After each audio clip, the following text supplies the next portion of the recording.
Hello बच्चों, हमारा question है a sliding rod A B of resistance R is shown in the figure.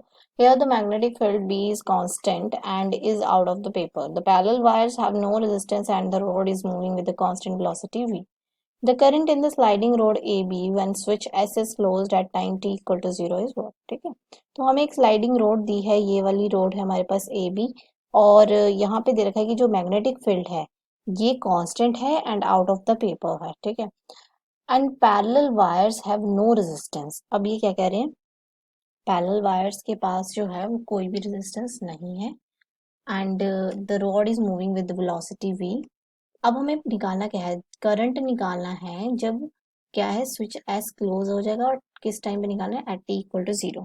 ठीक है, तो जब देखो हमारे पास जब स्लाइडिंग रोड मूव करेगी वेलोसिटी के साथ, v वेलोसिटी के साथ, तो क्या होगा कि इंड्यूस करंट होगा, वो induce current A to B पे जाएगा, करंट इंड्यूस होके ए टू बी पे जाएगा। ठीक है, अब हमारे पास क्या करना है कि जब हमने स्विच एस जो है ये वाला स्विच ये क्लोज कर दिया, तो किस टाइम पे, एट टी इक्वल टू 0, तो कैपेसिटर क्या हो जाएगा, ये वाला कैपेसिटर हो जाएगा चार्ज। ठीक है, ये जो कैपेसिटर है ये चार्ज हो जाएगा। ठीक है, कैपेसिटर चार्ज कब, जब स्विच ऑफ हो जाएगा। ठीक है, तो अब हमारे पास क्या होगा, I equal to d q by d t and that is equal to B d v by R minus q by R C, या फिर क्यू ओवर, या तो हम इसको आगे फर्दर ऐसे भी लिख सकते हैं सिंप्लीफाई करके, q by R C plus d q by d t equal to B d v by R. ये एक इक्वेशन आई हमारे पास। ठीक है, हमने बस इन दोनों को इक्वेट किया है। अब यहाँ से अगर मैं Q की वैल्यू निकालूं तो वो मेरे पास क्या बनेगी, B d v B d C plus A into E raise to power t R C. यहाँ पे जो ए है ये क्या है, कांस्टेंट लिया है मैंने। ठीक है, dt था तो यहाँ पे इंटीग्रेशन करने के बाद ये हमारे पास वैल्यूज आएंगी। Okay, with respect to t we have to integrate here. Now अब हमारे पास क्या है, अब हमें निकालना है एट t equal to 0, q equal to 0। तो हमारे पास a की जो वैल्यू आएगी वो हमारे पास आएगी minus v B d C.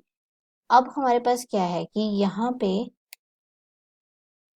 अब Q की वैल्यू हमें जो यहाँ पे चाहिए उसमें हम क्या करेंगे, A की वैल्यू पुट कर देंगे, तो वो क्या बन जाएगी, बी बी डी सी जो है हमारे पास कॉमन आ जाएगा।